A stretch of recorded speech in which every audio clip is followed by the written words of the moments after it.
Valley on a farm, and I just think the more education we have to give to kids, the healthier they'll be. And I'm here to help my husband and to try to keep him cussing too much. So, well, welcome. For those of you who are cooking along at home, please feel free to ask questions as much as you want. There's a chat thing in the Zoom. Someone back there with the magic of a television will figure that out. And we're really just making pasta with tomato sauce. Pretty simple today. Canned tomatoes, right? Because my son-in-law aware of tomato. We are a processing tomato family. And so usually you make pasta sauce by sautéing onions and garlic together, adding herbs at the end, letting things simmer for a long time. And what happens when you chop the onions is that sometimes they don't brown evenly, they don't cook evenly, and they don't come together the right way. So what we're going to do is cut the onion, cut the garlic, thyme, might say oregano on your book, either one is fine. My wife prefers basil. And then we're going to puree it in the vitamins. Okay, so onion, here's your first take-home lesson, right? We hold a knife like this, right, with your finger and thumb. And then when you put your knife on, I want you to put your fingernails in and bend them forward. So that way, when you're moving your knife, you won't cut yourself, right?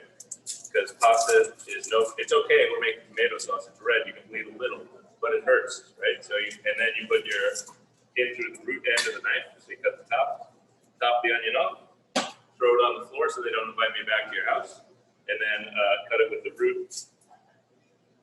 And we'll peel this off, and this is pretty simple, and it's easy to do in the kitchen here where we're dicing or making specific shapes. The good news about this sauce is that everything goes in the blender, so it gets pureed. You don't have to worry about it. So just peel that off. And peel off the other side. And as you know, 95% of the canned tomatoes in the United States come from California. So these we're just cutting up into big chunks. Not big chunks, little chunks that fit into the mixer.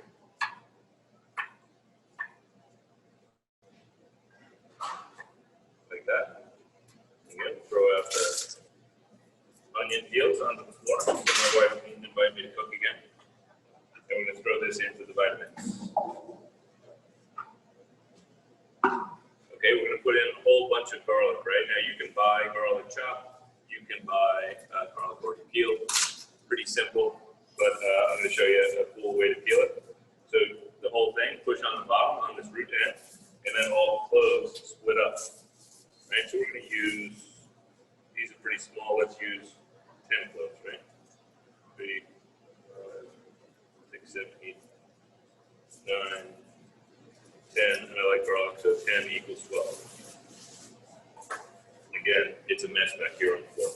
Okay, and so now you have, it's hard to take the skin off the garlic, so the easiest way, the way we do it is put the garlic on, put your knife on top, and hit it with the back of your hand, right? So you're squishing the garlic, and the garlic comes right out of the skin. So we're just gonna, and you guys are doing this at home, so I'll give you a little more time to do it. It's pretty easy once you get the hang of it, right? You're just banging it. So do all your garlic cloves, because there's another trick for making the garlic peel a little more easily for you after you're done. Again, we want to avoid cutting ourselves, right? That's always a good thought. Okay, so now you're going to be taking the skin. See, so sometimes the skin will come off easily, but sometimes the garlic is going to stick to your fingers. So I put my fingers into a little bowl of salt. So when you're peeling the garlic doesn't stick to your fingers, right? And it also keeps a little bit of the smell off. And then if you, when you're ready to get the smell off your fingers, you wash it with soap and water, which doesn't necessarily work, but you know what works really well is stainless steel. And rubbing your hands on anything that's made out of stainless steel will help take away a little bit of the garlic smell. And also drinking more helps, because then you don't even notice that you smell it. So again, I think it says it in the recipe, right? That all you're really doing is grinding all this down, and we're going to cook it down. And and this is just for a summer meal. This is what I eat at the end of the night, right? I'll eat just garlic and onions, and I just chop the tomatoes up right out of the garden or out of the can any time of year, right? It's one of the great things about tomatoes. And this is also healthy, right? Because it doesn't have a whole bunch of fat in it. We'll put some fat into it, but there's good fat. So you can see now my fingers are sticking again back in the salt.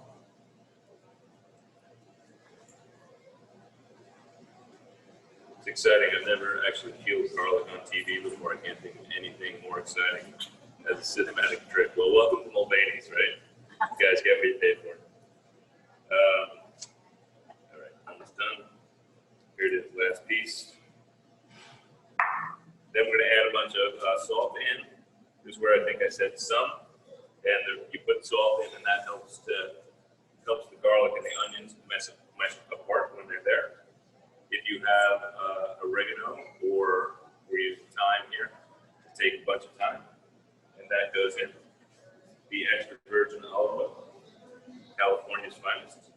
We're going to go halfway up the solids on the side. And I might put a plug in, Patrick, for the fact that we sent everybody their olive oil so that they could. Oh, good. So thank you, Rallies, for providing us the extra virgin olive oil. Again, product from California is pretty cool. I grew up in New York where we thought that that food grown was rats and seagulls. So it's nice to be in a state where everything grows. Here's the noisy part. So a little bit of onion in the back, in the bottom, oil, a handful of salt, garlic, and thyme.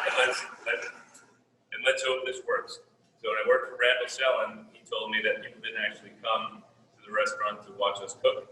They came like NASCAR to sit in turn 3 and look for the accidents.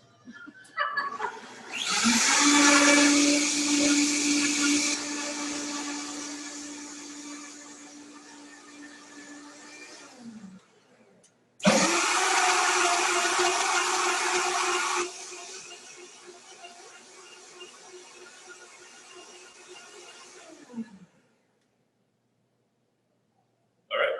So if you did that at home, if you're following along, it worked. You should have a smooth paste. The oregano, if you have big stemmy things, you take it out. If you did this with basil, you would just take the bigger stems off. Now you're going to turn your pan on over onto the flame. Turn it on high. And here's where you're just going to cook it. So now what you're doing usually, if you're usually sauteing onions and garlic and aromatics, right, the pepper and whatnot in here, it's in oil. So now what you've made is kind of this paste, right, that you can see here. And what's going to happen is it's going to start to boil. The water will go away, but everything's evenly browned. All the flavors distributed evenly. The water's all going to go away, and then it's going to start to fry. So what you're doing essentially is boiling off the water and then frying the aromatics. Yes. So we had a question from the audience. How much oil are you using? So when you put your solids into your mixer, you go about halfway up on the amount of onions and garlic. And then, because there's still good flavor in here, when we do the tomatoes, we put the tomatoes in here and we'll puree them as well. So then you're going to have a smooth sauce that you don't have. We can drain it. We drain it sometimes if we're feeling fancy. If I'm cooking for myself, I certainly don't. And where did you get these tomatoes? And we want to thank again the folks. PCP. Oh, PCP, good. We want to thank fine folks from PCP Tomatoes for these. So I think your recipe said 128-ounce can. So we're using 2 14.5-ounce cans, which is good.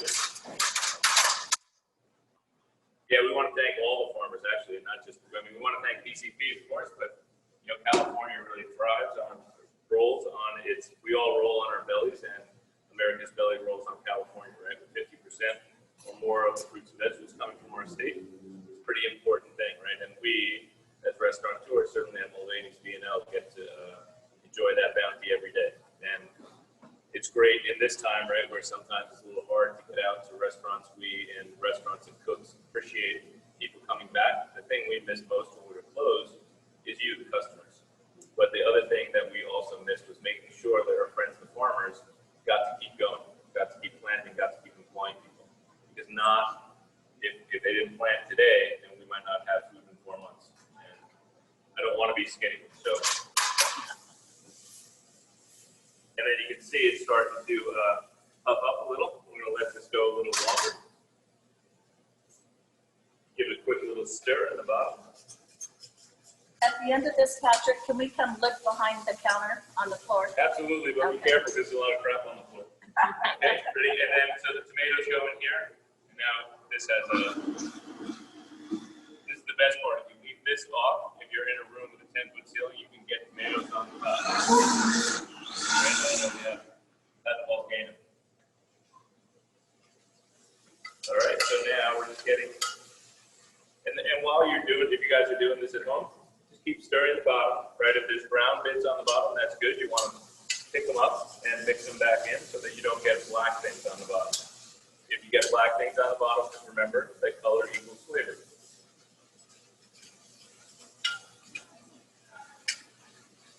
And now I can see here, now I can't see here, it's steaming. So I don't know if you can hear it if you're doing this at home, that it's starting to saute and fry a little, and I can see the oil coming out. And what we really need is smell-o-vision. Right, and everybody I think here can smell this, the garlic and onions. Again, I grew up in an Irish household, and so I never actually had garlic, I think, until I went away to college. I always thought of food as torture. That's the other piece, right? When I go home to New York and surprised at it being cold in the winter and not being like California, now I say, come back to California, kiss the ground, and look for a whole piece of fruit. Patrick, can you comment on your involvement with Farm to Fork? Sure. So again, we're thankful to the farmers every day, and they're the ones that make what we do possible. So about 12 years ago, or 10 years ago, we started talking about how we could formalize that. Mayor Johnson and a bunch of restaurateurs got together, and we decided then to visit Sacramento and decided that we would declare ourselves the Farm to Fork capital of the world. So first, when I was asked, I thought, what do you think about that? I said, not much. And then the more I thought about it, the truth is that we are the Farm to Fork capital. There wasn't market bread that didn't make sense. It was something that really is in Sacramento, in the way we live, in the way we choose our foods. Look at the farmers markets that are open here 7 days a week during the summer when things are going strong. So what we then did was we made perfect. Then we burned the thing. So now you can see that the tomato is done and it's cooking. So now here's the good news, right? When you pour this tomato in here, what happens is that this is going to pull all the little bits off the bottom, right? So you'll have a little bit of fried garlic. So the sauce has this flavor of raw garlic and lightly cooked garlic, and if you do it right, toasted garlic that's on the end as well. And once we scrape all the stuff off the bottom, we're going to turn this down just a little bit. And then we're going to let it simmer and come together. So anyway, it's Farm to Fork. We just said this is who we are, right? And let's celebrate our farms. In Sacramento, when I came here in 1995, the restaurant I was working in had 5 individual farmers that they used. Today, our main produce company deals with more than 50 small local farms. And so it's not only the small ones, but it's the big ones, right, that go everywhere. And 2, it's the ones that are in the middle. So when you talk to people in ag around the country, one of the weird things is that people in California get along, right? So that you'll see the small farmer talking to the super big guys. They're all sharing stories in ways that people didn't really think about. Where's your here we go. And then we're going to see, because Sarah's here, we're just going to take a little bit of red wine because I can't actually do what's on the menu. Maybe we have to tell you that we're doing something else. So usually at home, if we have a little bit of leftover wine, right? So you put that up in the cabinet, and that's what you do. And this is going to give you a little more flavor. So it's time to taste it. This is what I use. When I came back, I did my apprenticeship in Europe. I came back to America and used a spoon to taste something. The chef threw it across the table and said, "You idiot! For what do you think God gave you this?" All right. So we need a little salt, a little pepper, a little chili flake. And the reason you put your finger in is because then you know how thick it is, how hot it is, and you get to taste. I already know what my finger tastes like, so it's always neutral. So I'm gonna put a little more olive oil and make it a little richer as well. Again, thank you to the fine folks at Relish. Is the signature select from Relish as well? No, that's the Pacific Oh, that's Coast. Pacific producers. Coast. Okay, good. I thought it might be a store then. Cool. And are they using these specific? Yes, they are. Those Okay, are the good. ones we sent out. So wow, this looks pretty good, huh? Everybody, any questions, right? Anybody get an amen? So this is nice, right? Because now it's nice and chunky, and we're just gonna bring that up. Is anybody out there? Are they still listening to me? Yes. Okay, good. We have 70-something people Oh, right nice. now. And then, so sometimes too, I said in the piece that you can put in the rind from the grana, but we actually used ours for making lasagna today. So sometimes I'll just take a little bit of cheese and grate it into the tomato sauce, right, Can like you tell this. us what kind of cheese again? This is grana padano, which is like a Parmesan. Right, so Parma is in the middle, and the region is Reggio Romana, and that's called the grana padano. It's from Padua, right? So it's around the outside. And this is called a microplane, or you probably have it in your garage. It's called a rasp. So if you buy a microplane in Williams Sonoma, it costs $25, right? But if you just go to the hardware store, you can get a $10 one, and they're the same.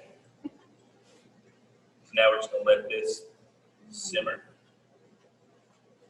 a little bit. Hopefully, you guys have your perfect. You guys, and that's it, right? So now taste it. See if it tastes good. You can, if you did this with fresh tomatoes, eat it just like this, right? Nice and fresh. You can, if it's winter, let this sit and slowly cook for an hour or more so that it gets richer and deeper, right? Sometimes we'll put a little veal stock in, right, to give it some richer flavor. And, but this one today I think is perfect. This will also be really good for pizza sauce. So if you make a bunch, then you just put it in the freezer, right? So a little deli cup, right? So 1 cup for pizza to take home. What I do at home when I make this is, how old are these people? They're teachers in You guys know classrooms. what, you remember ice cube trays, right? Do you guys know that, or are we out? So what we do is take ice cube trays and put sauce inside.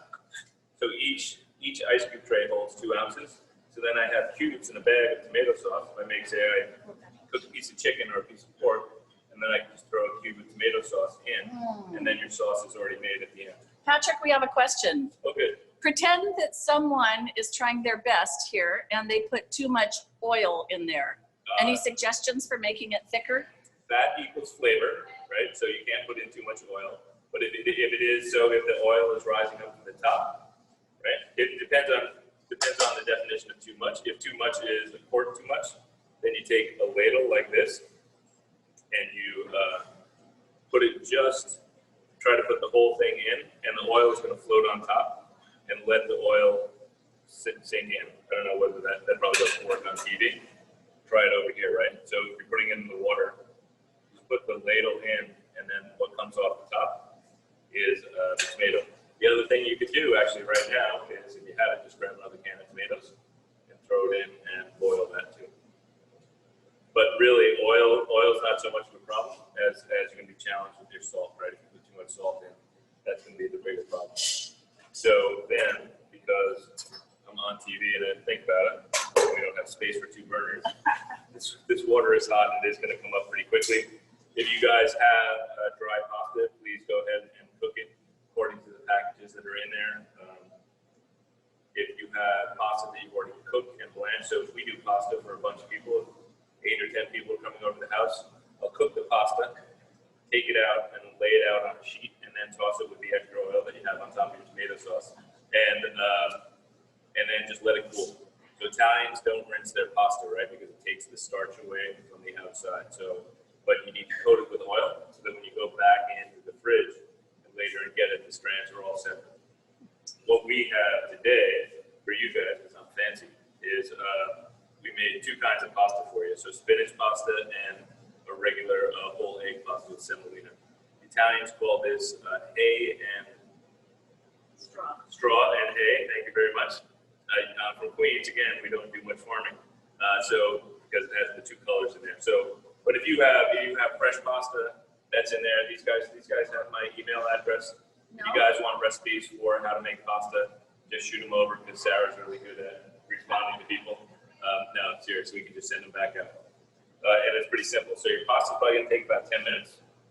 And this is gonna come up in just a second. Okay, we'll hold up the can of tomatoes. They wanted to know what kind of tomatoes. I don't know if I can see.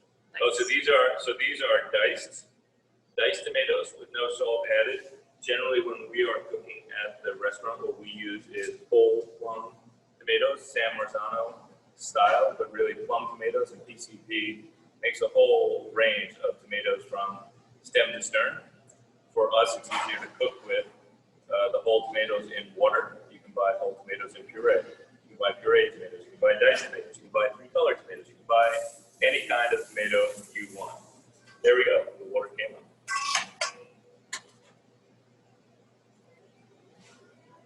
And so when you do this at home, the water, again, use my favorite tool.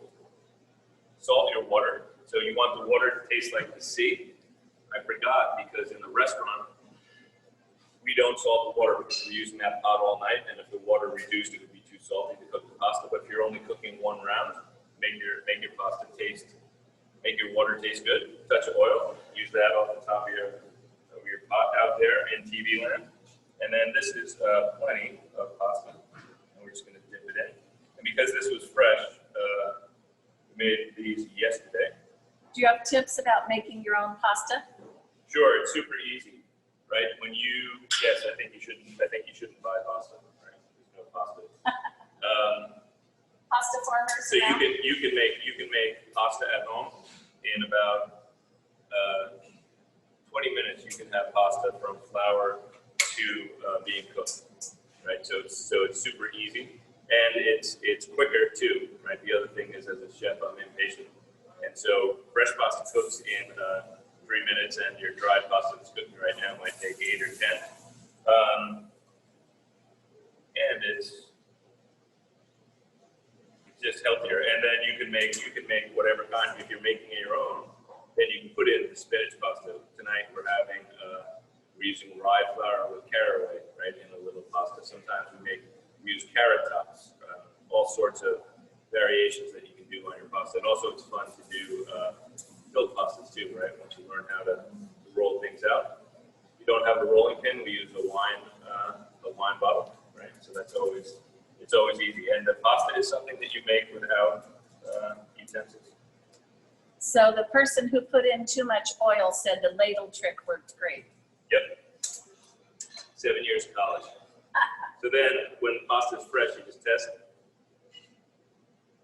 See whether it's good. Eyes closed.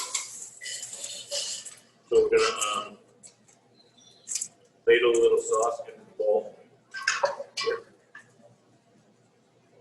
And I grate a little cheese onto this just to melt into not too much, but just while you're waiting for your pasta to go. And then when you're done with that, right, you give it 2 taps, and then it comes off. All right, now we know the pasta's cooked. Comes out of the water, give it a shake. If your pasta is too thick, just you don't shake it quite so much. You can leave a little extra water in it. If you need some more water, then we'll go like that, right? Just dribble it. And we're going to do a little more cheese.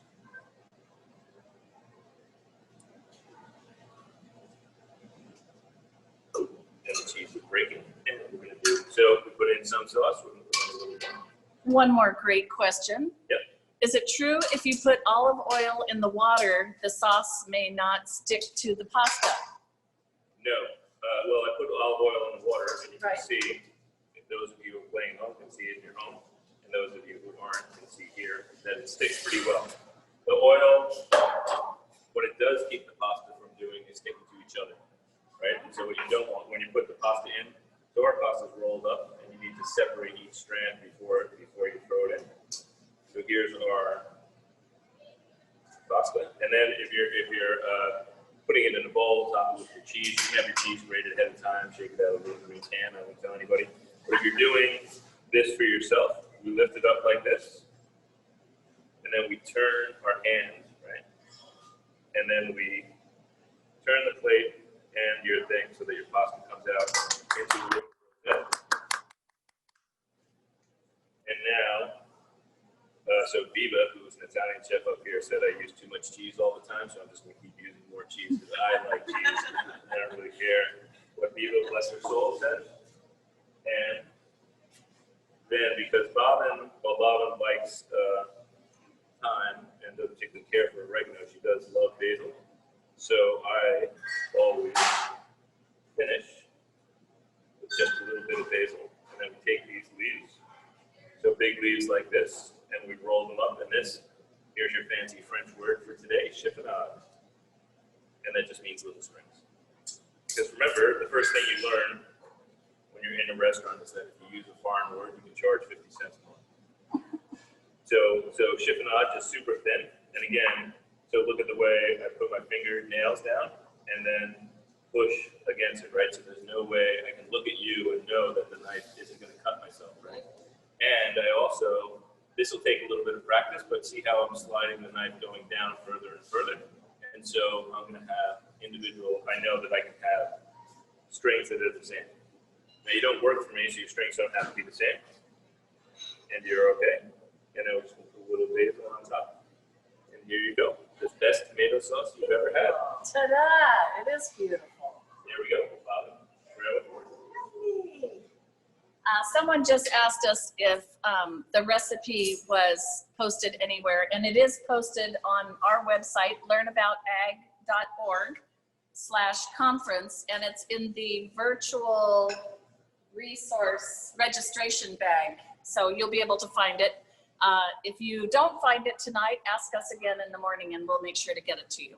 And then remember, so what you saw was just one kind of tomato sauce that's always thick. So growing up, again, in an Irish household where food was not a thing, it's good because I have the freedom to do whatever I want, right? I'm not narrowed into too much cheese or not on pasta. But if you were to use fresh tomatoes, they might be looser sauce, and hey, that's okay. And some days I made tomato sauce today with plum tomatoes. It came out thicker because there's more pulp and less juice. If you use, they have these cool tri-colored tomatoes, right? Yeah, in these cans. And so then you might not want to grind them, right? So that you just throw them in the pan and cook them, but take them off before they fall totally apart so that you can impress the chicks with your 3-colored tomatoes. Or boys, or whatever, whoever you're trying to impress, kids. But this is really cool too, right? So the kids will love it. And for those of you who have kids at home, making pasta is fun, right? Just putting the flour in and working it together and then being able to roll it out. And there too, just like the tomato sauce, when you're worried it's not perfect, well, there is no perfect, right? There's only good. So there's only 2 kinds of food to eat, yum and yum. And this is pretty yummy. Very good. All right, folks, we have just a few more minutes. So if you have questions, now's the time to put them in the chat box. And I'm sure Bobbin or Patrick have a little more to share. I'm going to eat and let Bobbin talk. Bobbin has an interesting ag background. Yes, I do. Yes. I actually, as I said, I was raised in San Joaquin Valley in Lemoore, and I was in 4-H, FFA. I was in FFA leadership. I was in statewide as a sweetheart. It really gave me a lot of really my backbone in business, having my ag background. About maybe in 1974, my FFA board decided that the town kids needed to see the animals. So remember, I lived in Lemoore, many of you have been through Lemoore, but we thought that the townies needed to see the animals. So I put a lamb in the back of my little 65 Mustang, my girlfriend brought her horse trailer, we trotted a pig with a wagon full of piglets down there, and we had the 2nd graders all come out and played out in their field with them. And I recently, a couple of years ago, on my 40-year high school reunion, spoke with my ag teacher, and I was so blessed to have him say that they now do about 50 of those up and down the valley. So I'm really proud that it was something that was needed. It was a good instinct that kids need to know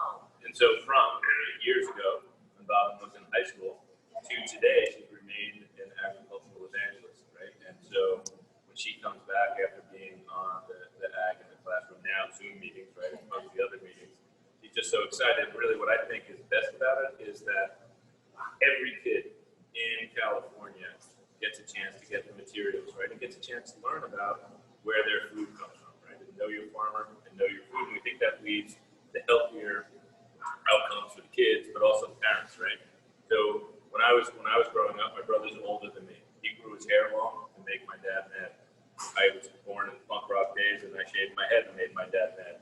So we've already done everything we can with our hair. So sometimes I propose to people that you ask your children to eat well, things that you wouldn't think, eat your vegetables, as a way to protest against their parents' bad habits. So that's a little lighthearted, but the truth is that if the kids learn in the classroom about where their food comes from, how to eat it, maybe have a garden so they actually get to eat the things that they grow themselves, then they'll bring those requests back to home, right? Mom can't say you can't have beets, you can't have tomatoes, right? Mom's going to try and do it, and that's going to help make everybody healthier and hopefully support our farmers as we come out of the pandemic. One more thing that I add, if you cannot really feasibly do a good garden right away at your school, plant some cherry tomatoes, plant them anywhere, everywhere, because of course they're going to come up very easily, and that is something that's prolific, and everybody gets a taste of it, and they can go out and pick it whenever they want. It goes on a long time, so that's always a good one to get started with, cherry tomatoes.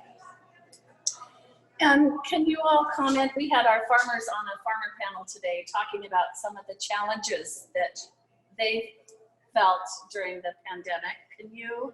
I know that's not a very happy subject. Well, you know what? Here's the cool thing, right? We think that in trying times, the best thing to bring out is joy. And so, yeah, we closed everything down. We laid off over 50 people on March 16th, took a week off, and then we realized that there were empty restaurants, anti cooks, and farms with a ton of food that no one was eating. We knew there were hungry people, and we reached out to the school districts and kids and friends and churches to say, who's out there? And so the week after we closed, we started with 400 meals. 4 chefs came in the morning and said, hey, so we're doing prep for 400 meals for tomorrow. I said, no, we're doing it for 3 o'clock, go.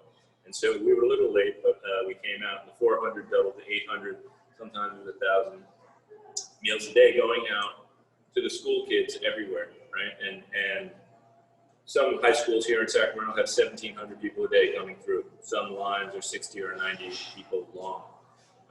And then we realized that there's a lot of seniors out there, right, who couldn't get out, who are in danger if they go shopping. And so how do they do that? The governor and Karen Ross, the Secretary of Ag, were really good at pushing what's called Great Plates Delivered.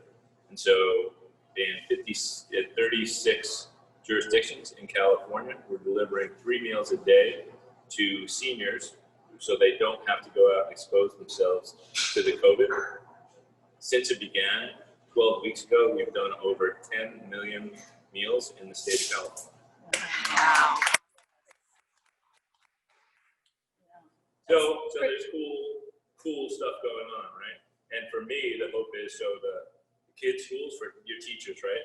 So you guys know there's nothing between you, me, and the lamppost. The money they get paid for your school lunches is crap, right? And it needs to be lifted up. So the good news is with the governor's feeding program, we get real money, right? Karen Ross said, we want you to buy real food. So instead of putting a banana in because an apple was too expensive, the seniors get a basket of cherries or a basket of strawberries. The other piece that's happening, again, out of tragedy, hopefully comes something good, is the wildfires. And mostly those the firefighters being fed by Jose Andres and the World Central Kitchen, their money that they're getting too is, instead of your school $1.75, is more like $10 a meal. And so as we move forward saying, hey, we have too many hungry people and we need to feed them, my hope is that out of this comes the recognition and the realization that spending no money on our kids just doesn't make sense, and we need to spend more so that we can feed them more healthy food. When we feed them more healthy food and get them interested in it, then they're going to continue those habits themselves. And really, that's for me, the future, the happy future, right? Is that you put this money down and make the bet today that buying good food and having healthy habits and developing them costs less on the end, right? Less diabetes, less obesity, less other stuff. And we have healthy food in California. We have healthy food in our country. And I'm selfish, so that also means more people that come to Mulvaney because they want to eat really cool stuff. It all works. That's a really great message. I'm looking at the questions. You're making me hungry. You're supposed to be cooking. That's your fault. This was a blast. Thank you. That's incredible. Great job. I can't wait to come and enjoy a meal at your restaurant. And so the other good thing is we're outside, so we have the whole sidewalk is open at the minute. We are getting close and keeping our fingers crossed that we'll be allowed to come back inside at 25%, and then 2 or 3 weeks later at 50%. We certainly, like I said, it's been hard for sure. It's been hard for everybody, hard for us in hospitality, because what we do is take care of people. And the thing we missed the most while we were gone is the people we take care of. But we say to you that what we learned while we were gone is that it's important to take care of ourselves. And suggest you guys take a minute and do the same thing. Eat good food. You betcha. Now here's another question. Do you deliver? No. No. Come on down here, folks. People ask if we're open for brunch, and I say, no. If we're on the patio and eating, you are welcome to come in and make something for yourself. But no, we're not open for brunch for you. Very good. Very good. All right. Well, I think we want to just say a big thank you. My glass is almost empty, so cheers It's your to third one. you. Thank you. Thank you very much for hosting us tonight. I'm sure this was kind of the fun end of a long day. We had Karen Ross this morning Oh, good. greet the group, and she does a marvelous job. And then tomorrow we're going out to Gill's Onions on a virtual field trip, and we've got That's my favorite in October when I drive down the valley and I smell the dirt when the onions have been harvested. The dirt smells so good. yes, you're a farm girl. Farm girl, can't take it out of you. So we have workshops and field trips tomorrow, and enjoy. Just want to say thank you very much for Well, thank hosting you. us. Thank you to AG. Thank you to the Farm Bureau. And thank you to the teachers and the nutritionists who are building a better tomorrow. Agreed. Thank you. All right. Good night, everybody.